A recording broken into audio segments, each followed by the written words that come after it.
بسم اللہ الرحمن الرحیم۔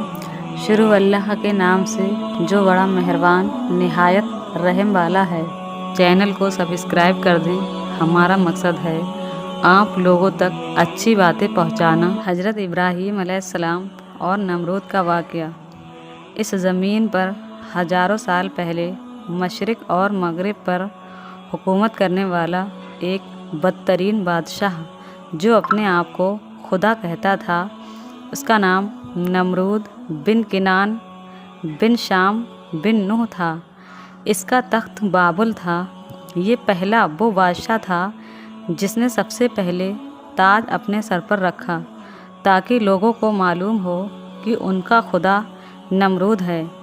ایک رات نمرود نے ایک خواب دیکھا کہ ایک تارا آسمان میں اس طرح سے چمک رہا ہے کہ اس کے نزدیک سورج اور چاند کی روشنی بھی پھیکی پڑ گئی ہے۔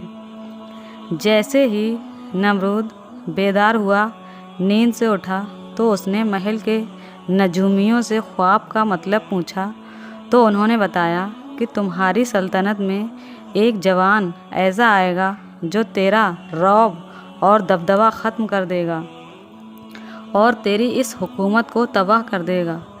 بس نمرود نجومیوں کی یہ بات سن کر ڈر گیا اور ہزاروں بچوں کو مروا دیا اور ایک فرمان جاری کیا کہ مرد عورتوں سے دور رہیں۔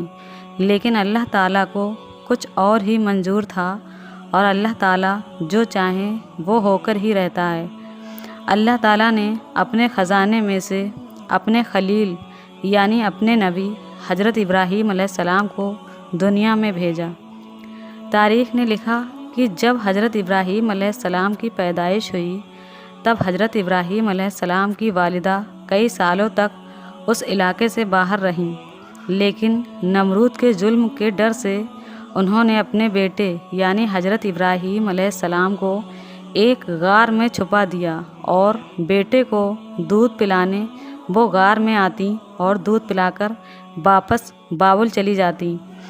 تقریباً 7 سال تک آپ کی والدہ اس غار میں چھپ کر اپنے بیٹے کی پرورش کرتی رہیں۔ جب حضرت ابراہیم علیہ السلام زمانہ بلوغیت کی طرف بڑھنے لگے تب حضرت ابراہیم علیہ السلام کے چاچا آزیر نے یہ چاہا کہ ابراہیم علیہ السلام ان کے ساتھ آ کر رہیں اور اپنے چاچا کے کام میں ہاتھ بٹائیں۔ حضرت ابراہیم علیہ السلام جب شہر میں آ کر رہنے لگے تب حضرت ابراہیم علیہ السلام نے دیکھا کہ کوئی سورج کی عبادت کر رہا ہے تو کوئی آگ کو خدا مان رہا ہے اور کوئی بتوں کو اپنا خدا مان رہا ہے تو کوئی نمرود کو خدا کہہ رہا ہے۔ تو حضرت ابراہیم علیہ السلام فرمانے لگے کہ خدا تو وہ ہے جو ہر چیز پر قدرت رکھتا ہے۔ یہ سورج تو شام ہوتے ہی ڈوب کر غائب ہو جاتا ہے، یہ کیسے خدا ہو سکتا ہے؟ اور یہ آگ تو پانی سے بجھ جاتی ہے، بھلا یہ کیسے خدا ہو سکتی ہے؟ اور یہ نمرود ہماری طرح سو جاتا ہے، بیمار ہو جاتا ہے، یہ خدا کیسے ہو سکتا ہے؟ یہ بت جن کو ہم نے ہی اپنے ہاتھوں سے بنایا، یہ بھلا کیسے خدا ہو سکتا ہے؟ ایک بار جب سب لوگ میلے میں چلے گئے تو حضرت ابراہیم علیہ السلام نے اپنی کلہاڑی سے سارے بتوں کو توڑ دیا اور کلہاڑی کو وہاں بنے بڑے بت کے کندھے پر رکھ دیا۔ لوگ جب میلے سے واپس آئے تو انہوں نے دیکھا کہ سارے بت ٹوٹے ہوئے ہیں۔ سب نے اس بات کو مان لیا کہ یہ کام حضرت ابراہیم علیہ السلام کا ہے۔ حضرت ابراہیم علیہ السلام نے اس پر کہا کہ دیکھو، پوچھو کہ شاید اس بڑے بت نے ہی ان سب کو توڑا ہو۔ سب حیرت سے ابراہیم علیہ السلام سے کہنے لگے کہ یہ پتلا بھلا کیسے توڑ سکتا ہے؟ اس کے بعد حضرت ابراہیم علیہ السلام فرمانے لگے کہ میں بھی تو یہی کہنا چاہتا ہوں کہ جب یہ بت کسی کو توڑ نہیں سکتا تو پھر یہ ہمارا خدا کیسے ہو سکتا ہے؟ اس کے بعد نمرود آگ ببولا ہو گیا اور اس نے یہ حکم دے دیا کہ ایک بڑی آگ جلائی جائے اور ابراہیم علیہ السلام کو اس طرح سے اس آگ میں جلایا جائے کہ لوگ اس سے ایک سبق حاصل کر لیں۔ 2 سالوں تک لکڑیوں کو جمع کیا گیا اور ایک بہت بڑی آگ جلائی گئی تو فرشتوں نے اللہ تعالیٰ کی بارگاہ میں ایک فریاد کی، اے اللہ ہمیں حکم دے کہ ہم تیرے خلیل کو بچا سکیں۔ تو اللہ تعالیٰ نے فرشتوں سے کہا، جاؤ دیکھو، اگر ابراہیم تم سے مدد چاہے تو ضرور اس کی مدد کرنا۔ ہر ایک فرشتہ حضرت ابراہیم علیہ السلام کے پاس آ کر کہنے لگا کہ اے اللہ کے نبی ابراہیم، آپ حکم کریں کہ ہم آپ کی مدد کریں۔ تو حضرت ابراہیم علیہ السلام نے فرشتوں سے کہا، اے فرشتوں، میرا دوست میری مدد کرے گا، میرا اللہ خود میری حفاظت کرے گا۔ اس کے بعد جیسے ہی نمرود نے لوگوں کو حکم دیا کہ اللہ کے نبی حضرت ابراہیم علیہ السلام کو آگ میں ڈال دیا جائے، اور جیسے ہی حضرت ابراہیم علیہ السلام کو آگ کے اندر ڈالا گیا اور آپ آگ کے درمیان پہنچنے ہی والے تھے کہ اللہ تعالیٰ نے آگ کو حکم دیا کہ اے آگ میرے ابراہیم پر ٹھنڈی ہو جا۔ جیسے ہی اللہ تعالیٰ نے آگ کو حکم دیا کہ اے آگ تو میرے ابراہیم پر ٹھنڈی ہو جا، تو وہ آگ حضرت ابراہیم علیہ السلام کے لیے گلزار بن گئی، اور حضرت ابراہیم علیہ السلام مطمئن ہو کر اس آگ کے اندر اللہ کا شکر ادا کر رہے ہیں۔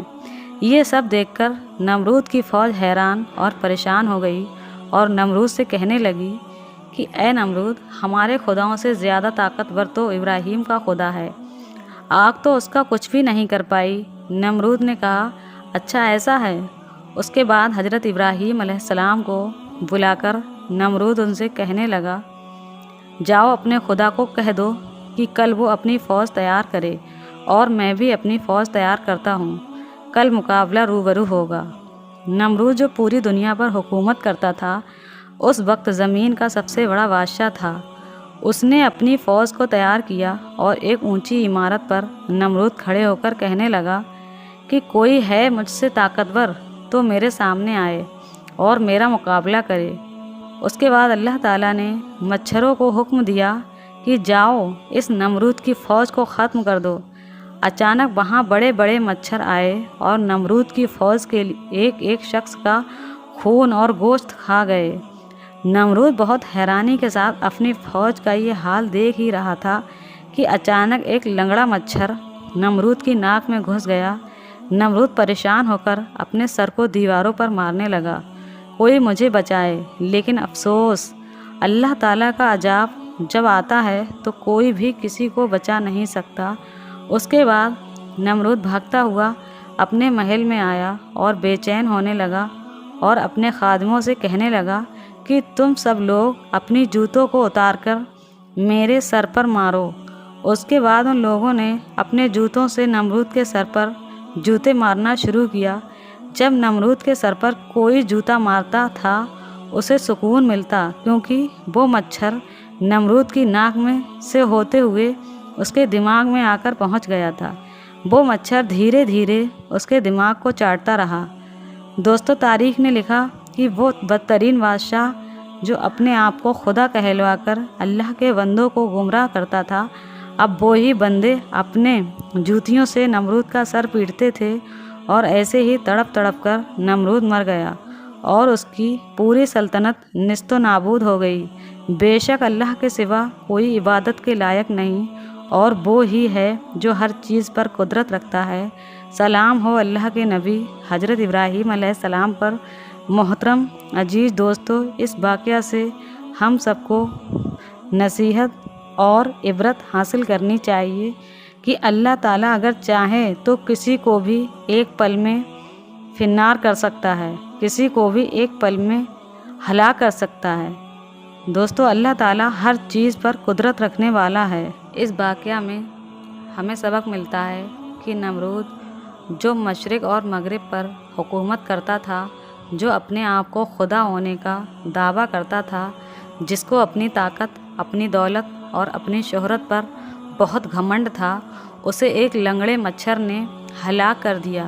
یہ شان ہے پروردگار کی، وہ چاہے تو کمزور سے کمزور چیز کو بھی طاقتور پر قابض کر سکتا ہے۔ اللہ ہر چیز پر قدرت رکھتا ہے، اگر وہ نہ چاہے تو ایک پتا بھی اپنی جگہ سے نہیں ہل سکتا۔ وہ نہ چاہے تو نہ ہوا چلے، اور وہ نہ چاہے تو نہ زمین